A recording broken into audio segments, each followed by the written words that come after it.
PTF civil service academy में आपका स्वागत है। आज का जो क्लास है बहुत ही खास क्लास है और इसमें बिहार शिक्षक भर्ती जो 2023 है, इसमें एक सिलेबस में दिया गया था, बीपीएससी ने दिया था इकोलॉजी यानी कि पर्यावरण से संबंधित भी आपके विषय में विषय में डाले गए थे। तो पर्यावरण जो है ना, पर्यावरण बहुत इम्पोर्टेंट है।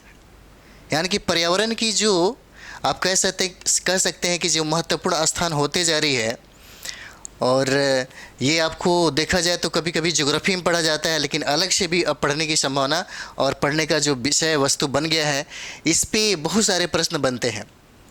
और इसका जो संबंध है खास करके हम देख सकते हैं कि करंट से भी आपको जोड़ करके इसको पढ़ा जा सकता है। तो इसी के संदर्भ में जो है हमारा जो एपिसोड है, जो पहला सीरीज है, ये हमारा पर्यावरण का पहला सीरीज है। ये देखेंगे यहाँ पे कि बहुत ही इम्पोर्टेंट ये आपको टॉपिक है। तो आइए हम इसका शुरुआत करते हैं पहला क्वेश्चन से। पहला क्वेश्चन कहता है कि पर्यावरण किससे बनाता है, पर्यावरण किससे बनता है। कहता है कि पर्यावरण किससे बनता है। यहाँ देखिएगा, कहता है कि जैविक घटकों से, भू आकृति घटकों से, अजैव घटकों से और उपरोक्त सभी। इसका आंसर हो जाएगा उपरोक्त सभी। एक चीज़ और भी है, पर्यावरण का मतलब क्या होता है। यानी कि हमने शुरू से ही पढ़ा था, बचपन से ही पढ़ा था कि पृथ्वी के चारों ओर के आवरण को ही हम लोग पर्यावरण कहते हैं।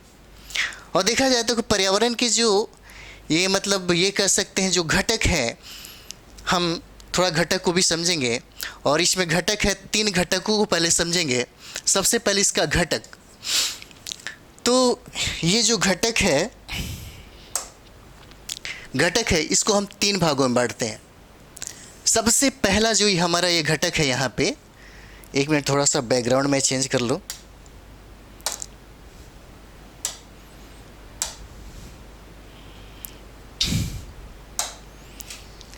ये हो जाएगा। सबसे पहले देखते हैं, ये है अजैविक घटक। अजैविक इसका घटक है। उसके बाद है दूसरा हो जाएगा जैविक घटक। जैविक घटक हो जाएगा। और तीसरा जो है वो है ऊर्जा संघटक। ऊर्जा संघटक। चीज़ों को थोड़ा सा समझेंगे आप। अजैविक संघटक में क्या हो जाएगा, अजैविक में देखेंगे तो यहाँ पे हो जाएगा आपका वायु हो जाएगा, वायुमंडल भी बोल सकते हैं। यहाँ पे जल हो जाएगा और यहाँ पे स्थल हो जाएगा। ये अजैविक घटक है पर्यावरण का। उसके बाद जो पढ़ना है जैविक घटक, तो जैविक घटक में देखते हैं इसमें मानव भी होते हैं। यहाँ पे पादप हो जाएंगे। उसके बाद पशु पंछी भी हो जाएंगे। और छोटे जो कीड़े मकोड़े होते हैं, सूक्ष्म जो जीव होते हैं, वो जैविक घटक में ही आ जाते हैं। उसके बाद बात करते हैं ऊर्जा संघटक का। तो ऊर्जा संघटक में देखते हैं कि सौरिक यानी कि सौर ऊर्जा, और प्लस में बात करें तो है भूतापीय ऊर्जा। इस तरीके से पर्यावरण को लेकर के ये सारी चीज़ें हुआ था। तो ये हमारा जो पहला सवाल है, पर्यावरण किससे बनता है, ये उपयुक्त में से सभी हो जाएगा। तो नेक्स्ट हम आते हैं, सेकंड क्वेश्चन है उसके लिए। उसमें ये है कि धारणीय विकास किसके उपयोग के संदर्भ में अंतरपीढ़ीगत संवेदनशीलता की विषय है। तो इसका आंसर हो जाएगा प्राकृतिक संसाधन। इसका आंसर हो जाएगा प्राकृतिक संसाधन।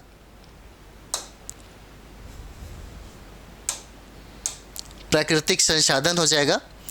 तो हम लोग देखते हैं इसमें, तो ये प्राकृतिक जो संसाधन है, यानी कि प्राकृतिक संसाधन है, ये संवेदनशील यानी कि धारणीय विकास की बात कर दिया। तो एक बात और भी है, हम लोग देखते हैं कि हमारे यहाँ भारत में ही नहीं बल्कि पूरी दुनिया में जनसंख्या जो है बहुत तीव्र गति से बढ़ रही है।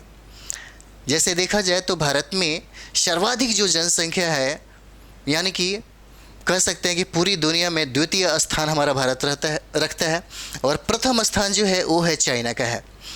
तो यहाँ पे देखा गया कि प्राकृतिक जो संसाधन है वो तो बिल्कुल सेम टू सेम ही है, उतना है ही बिल्कुल, लेकिन जनसंख्या है तो जनसंख्या का रफ्तार जो है तीव्र गति से बढ़ रहा है, लेकिन आपके संसाधन ज्यों का त्यों जितना है उतना ही है। तो ये सारे जनसंख्या के भरण पोषण के लिए सारे लोग क्या करते हैं, संसाधन का दोहन करते हैं, और इस तरीके से दोहन ना कर दिया जाए कि आने वाले भविष्य में आने वाले पीढ़ी के लिए एक समस्या बन जाए।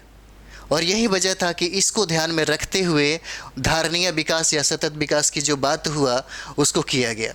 हालांकि भारत सरकार ने इसका लक्ष्य, सतत विकास के लक्ष्य को पूर्ण करने के लिए 2030 का टारगेट रखा है।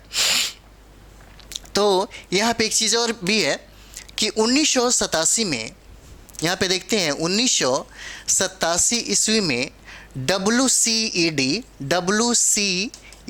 कहने का मतलब है कि वर्ल्ड, इसका फुल फॉर्म हो जाएगा world commission on environment and development, इसका ये हो जाएगा। इसने एक रिपोर्ट दिया सतत विकास को लेकर के। इसको चिंता हुई कि भारत में अगर ऐसी या पूरी दुनिया में ऐसी समस्या हो जाती है तो सारे देश को इकट्ठा होकर के इसके बारे में सोचना चाहिए, इसने सबसे पहले इसका एक रिपोर्ट तैयार किया। और यही वजह था कि 1992 ईस्वी में रियो डी जेनेरियो में, ये आपको ब्राज़ील में पड़ता है, रियो डी जेनेरियो में, इसमें एक चीज़ कहा गया कि पृथ्वी सम्मेलन किया गया, यानी कि कह सकते हैं कि अर्थ समिट हुआ था। और इसी में लगभग अगर बात किया जाए तो एजेंडा 21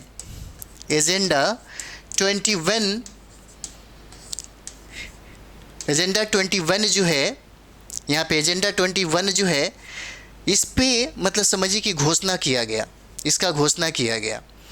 और इसमें विषयों की संख्या, मतलब जो लक्ष्य था उसका निर्धारण 21 किया गया। और कहा जाता है कि 2002 में जोहान्सबर्ग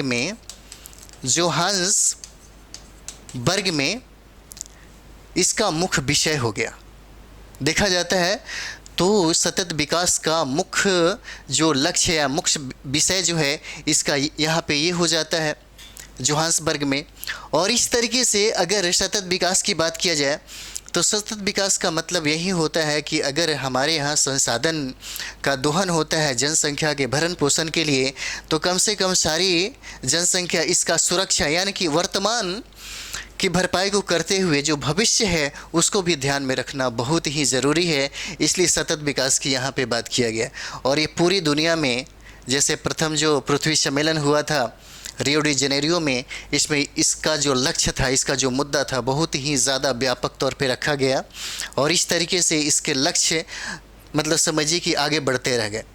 अगर देखा जाए तो कहा जाता है कि सतत विकास के 17 लक्ष्य थे, 17 लक्ष्य। और 17 लक्ष्य को पूरा करने के लिए भारत सरकार ने 2030 तक अपना लक्ष्य रखा। इस तरीके से नेक्स्ट हम लोग क्वेश्चन करते हैं, सतत विकास के लिए आवश्यक क्या है? सतत विकास के लिए आवश्यक है क्या? इसमें अगर देखा जाए, यहाँ पे अगर देखा जाए तो जैविक विविधता का संरक्षण है, प्रदूषण का निरोध और नियंत्रण है, निर्धनता को घटाना है। इस तरीके से इसका आंसर डी हो जाएगा, सतत विकास। देखिए सतत विकास के लिए जैसे कभी कभी हुआ था, एक समय थी कि हमारे भारत में, भारत के लोगों के लिए समझिए कि जब देश आज़ाद हुआ और देश आज़ाद के बाद जो समस्या भारत को झेलनी पड़ी, जो मिला, इससे बहुत ज़्यादा प्रॉब्लम हो गया। लोगों के खाने के लिए तक भी यानी कि अन्न का और अनाजों का उत्पादन नहीं हो पा रहा था। तब भारत सरकार ने बहुत सारी योजनाएं लागू कर दिया। कहा जाता है कि कृषि में भी बहुत सारा अंधाधुंध यानी कि रासायनिक दवाओं का प्रयोग किया जाने लगा, सिंचाई होने लगी और इसका फ़ायदा हुआ, साथ ही साथ घाटा बहुत ज़्यादा होने लगा। इससे सबसे ज़्यादा घाटा मानव के स्वास्थ्य पर पड़ा और साथ ही साथ जो पर्यावरण है उसको लेकर के सबसे ज़्यादा घाटा हुआ।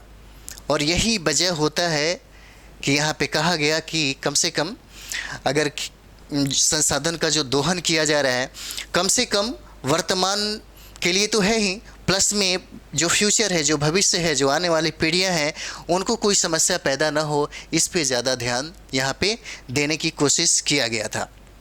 तो नेक्स्ट सवाल जो है वो है, पृथ्वी के चारों ओर गैसों के समूह को क्या कहते हैं?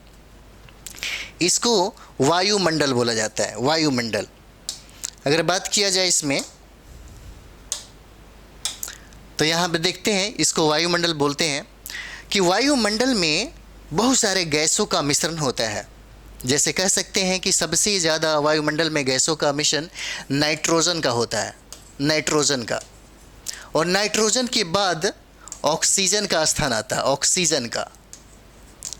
और ऑक्सीजन के बाद ऑर्गन का स्थान आता है, और ऑर्गन के बाद कार्बन डाई ऑक्साइड का स्थान आता है। उसके बाद यहाँ पे नियॉन का स्थान आता है, और नियॉन के बाद अगर बात करें तो यहाँ पे हीलियम का भी स्थान आता है, और हीलियम के बाद मीथेन का भी स्थान आता है। यानी कि हम कह सकते हैं कि नाइट्रोजन का जो परसेंटाइल है यहाँ पे वायुमंडल में लगभग 78% के राउंड में है। अगर बात करें ऑक्सीजन का, तो ऑक्सीजन का लगभग 21% भूमिका है। और इस तरीके से ऑर्गन की अगर बात करें तो 0.78% हो जाएगा, और यहाँ पे 0.38% के राउंड में हो जाएगा कार्बन डाइऑक्साइड। इस तरीके से इसकी परसेंटाइल यहाँ पे बढ़ती हुई चली जाती है। और पूछा भी जाता है कि सबसे ज़्यादा वायुमंडल में गैसों का मिश्रण किसका है, तो नाइट्रोजन का है, और नाइट्रोजन सर्वाधिक पाया जाता है। तो नेक्स्ट सवाल पे हम लोग आते हैं, यदि पृथ्वी पर पाई जाने वाली वनस्पतियां समाप्त हो जाएं तो किस गैस की कमी हो जाती है? किस गैस की कमी हो जाती है? तो ये हो जाएगा आपका आंसर ऑक्सीजन का। क्योंकि हम लोग यहाँ पे देखते हैं जो वनस्पति होते हैं, जो पेड़ पौधे होते हैं, पूरी दुनिया में खास करके भारत में भी पेड़ पौधे लगाने की एक समझिए कि दौर चल रहा है। और भारत सरकार ही नहीं बल्कि बिहार सरकार भी इस पे ज़्यादा जोर दे रही है। इसके पीछे के लॉजिक को थोड़ा समझिए, क्योंकि वो चाहती है कि पर्यावरण का सुरक्षा हो, संरक्षण हो, ताकि मनुष्य जगत में और पेड़ और ख़ास करके जीव जंतुओं के लिए और जीवन जीने के लिए बहुत ही आवश्यकता है। ग्लोबल वार्मिंग की समस्या को हल करने के लिए भी पेड़ पौधों का लगाना ज़रूरी है। कह सकते हैं कि जब ये सॉरी तो ये देखा जाता है यहाँ पे जो पेड़ पौधे हैं, जो वृक्ष हैं, वो क्या करते हैं कि कार्बन डाइऑक्साइड का अवशोषण कर लेते हैं। कार्बन डाइऑक्साइड का अवशोषण तो करते हैं, लेकिन साथ ही साथ आपको मुक्त किस गैस को करते हैं? ऑक्सीजन को करते हैं। और ये ऑक्सीजन सबसे ज़्यादा ज़रूरत किसके लिए है? मानव के लिए है, जीव जंतु के लिए है। यानी कि अगर जीवित आप हैं तो ये पेड़ पौधों का देन बहुत ही ज़्यादा है, बहुत ही ज़्यादा कह सकते हैं। इसलिए इसका होना बहुत ही ज़रूरी है, बहुत ही ज़्यादा इसका योगदान है। नेक्स्ट सवाल हम लोग आते हैं यहाँ पे वो है कि धारणीय कृषि का क्या अर्थ है? धारणीय कृषि का क्या अर्थ है? इसका आंसर सी हो जाएगा, भूमि का इस प्रकार प्रयोग कि उसकी गुणवत्ता बरकरार हो। मैंने कहा था जब हरित क्रांति लागू हुई थी फर्स्ट बार 1966 ईस्वी में, तो यहाँ पे गहन कृषि हुई थी। कह सकते हैं कि कृषि के डेवलपमेंट के लिए और उत्पादन यानी कि प्रोडक्शन बढ़ने के लिए समझिए कि बड़े पैमाने पे रासायनिक खादों का और उर्वरकों का प्रयोग किया गया। उसके बाद सिंचाई का भी बहुत ही ज़्यादा मतलब प्रयोग किया गया। इस तरीके से देखा जाता है कि एक तरीके से उत्पादन तो बढ़ गया, एक तरीके से देखा जाए तो इसका उत्पादन तो बढ़ जाता है, लेकिन साथ ही साथ सबसे ज़्यादा प्रॉब्लम पर्यावरण पे हो जाती है। मिट्टियाँ वहाँ की है प्रदूषित हो जाती है, वहाँ का जल है रासायनिक खादों के वजह से सबसे ज़्यादा प्रदूषित हो जाती है, और साथ ही साथ जो प्रोडक्शन होता है, जो अन्न का उत्पादन होता है, उससे मनुष्य के स्वास्थ्य पे सबसे ज़्यादा बुरा प्रभाव पड़ता है। और इसी देखने को मिला। उस समय समस्या हो गई कि पर्यावरणीय संकट पैदा हो गया था यहाँ पे, और यही वजह था कि यहाँ पे कहा गया कि कृषि का अर्थ धारणीय यानी कि सतत क्या होता है कि जब आप कृषि कर रहे होते हैं तो कृषि इस तरीके से करिए ताकि आपकी जो गुणवत्ता है बरकरार है। जैसे में भारत सरकार और बिहार सरकार भी जैविक कृषि की तरफ ज़्यादा ध्यान दे रही है, यानी कि द्वितीय हरित क्रांति या सदाबहार क्रांति की बात किया जाए तो उसमें आपको रासायनिक जो खाद्य है, जो रासायनिक उर्वरक है, उसको नाम मात्र के बराबर डालने की बात किया जा रहा है। इस तरीके से देखा जाए तो ये सबसे ज़्यादा इम्पोर्टेंट यहाँ पे हो जाता है। और कृषि में कहा जाए कि जो मतलब जैविक खेती के द्वारा आप अन्न को उपजाते हैं या कोई सामग्री उपजाते हैं तो स्वास्थ्य के साथ साथ यह पर्यावरण के लिए भी मित्रवत संबंध रखता है, बहुत ही अच्छा व्यवहार बना के रखता है पर्यावरण के साथ। नेक्स्ट है कि पहला पृथ्वी शिखर सम्मेलन कहाँ हुआ था। इसमें एक सवाल है कि पहला कहाँ हुआ था। तो सबसे पहले एक चीज़ को यहाँ पे समझेंगे यहाँ पे कि पहला पृथ्वी शिखर सम्मेलन जो हुआ ये 1992 में यानी कि रियो डी जेनेरियो में हुआ था। रियो डी जेनेरियो में और यहीं पे एजेंडा 21 को शामिल किया गया। एजेंडा 21 को शामिल किया गया। ये एजेंडा 21 को इसमें शामिल किया गया और उसके बाद इसमें कहा जाता है कि यहीं पर यानी कि सबसे ज़्यादा जो पृथ्वी शिखर सम्मेलन का जो पहला ये मतलब सम्मेलन मनाया गया तो उसमें ये चीज़ लिखा गया कि भाई सबसे ज़्यादा जोर इसलिए दिया जाए ताकि लक्ष्य को पूरा किया जा सके। यानी कि जो एजेंडा 21 था, 21 था, इस पे सबसे ज़्यादा फोकस देने की बात किया गया था। और ये हुआ था आपको रियो डी जेनेरियो में और ये है आपको ब्राज़ील में है और ब्राज़ील का सबसे खूबसूरत शहर भी है। और इस तरीके से 21 का एजेंडा हुआ और भारत सरकार ने भी इस पे ज़्यादा जोर देने लगी। और उन्होंने ये भी कहा गया कि भारत सरकार के साथ साथ पूरी दुनिया में भी खास करके पृथ्वी सम्मेलन के लिए बार बार आपको सम्मेलन बुलाई जाती है। पूरी दुनिया को एक साथ समझिए कि समिट होने का मौका मिलता है और इस पे काम करने का मौका मिलता है ताकि कम से कम पृथ्वी का संरक्षण किया जा सके और उसके बारे में कुछ बेहतर किया जा सके। नेक्स्ट ये सवाल है आपका, विश्व मौसम विज्ञान संगठन का मुख्यालय अवस्थित है। इसमें क्वेश्चन है कि विश्व स्वास्थ्य संगठन का मुख्यालय जो कहाँ अवस्थित है। तो यहाँ पे हम लोग देखते हैं इसका आंसर हो जाएगा जिनेवा। इसका आंसर हो जाएगा जिनेवा। कभी कभी ये प्रश्न पूछे जाते हैं कि इसका मुख्यालय कहाँ है, ये पूछा जाता है। उसके बाद यहाँ पे देखते हैं यूएनईपी जो है इसका मुख्यालय आपको नैरोबी है। यूएनईपी जो है इसका मुख्यालय नैरोबी है और नैरोबी जो है केन्या का राजधानी है। नैरोबी है केन्या का राजधानी है, केन्या का। ग्रीन पीस इंटरनेशनल का मुख्यालय, ग्रीन पीस बोल सकते हैं, ग्रीन पीस इंटरनेशनल का मुख्यालय जो है ये है एम्स्टर्डम में। और यह जो एम्स्टर्डम है नीदरलैंड की राजधानी है। नीदरलैंड की राजधानी है। ये पूछा जाता है कभी कभी, इसलिए इसको याद करना ज़रूरी है। विश्व मौसम विज्ञान संगठन का मुख्यालय जिनेवा है, जो बहुत ही इंपॉर्टेंट है। नेक्स्ट हम लोग करते हैं यहाँ पे, भारत में पर्यावरण संरक्षण अधिनियम पारित हुआ। ये पर्यावरण संरक्षण अधिनियम कब पारित हुआ? तो 1986 में। इसके 2 साल पहले एक घटना घट गई थी। 1984 में एक घटना घटी थी, भोपाल त्रासदी। कहा जाता है कि लगभग इसमें 16,000 से कहीं ज़्यादा लोग मारे गए थे। 16,000 से कहीं ज़्यादा लोग इसमें मारे गए थे और इसमें लगभग 45 टन मिथाइल आइसोसाइनाइड पूरे रात भर में रिस गया, जिसकी वजह से ये आधी रात को ही ये घटना घटी थी। और जिसमें जितने सारे लोग सोए हुए थे अगल बगल में, वो सारे लोग सोए रह गए और लगभग 16,000 से कहीं ज़्यादा लोगों की इसमें मृत्यु हो गई।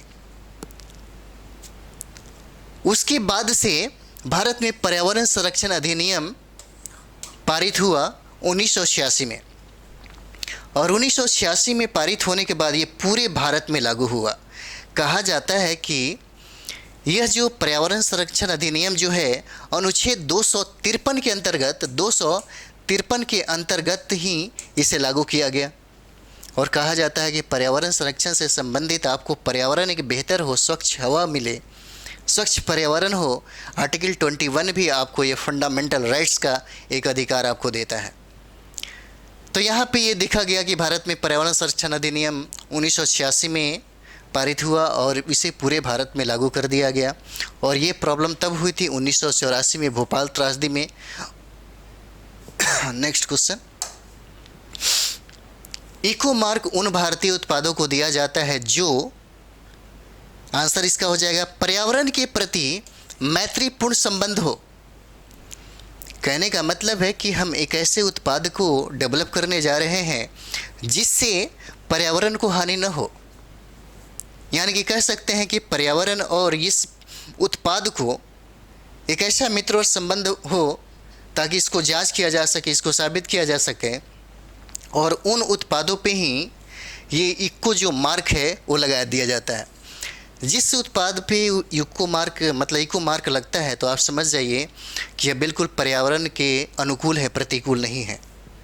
और यही वजह था कि सारे जो पर्यावरण के प्रति मैत्रीपूर्ण संबंध हो, इसलिए इको मार्क को यहाँ पे लगाया जाता है।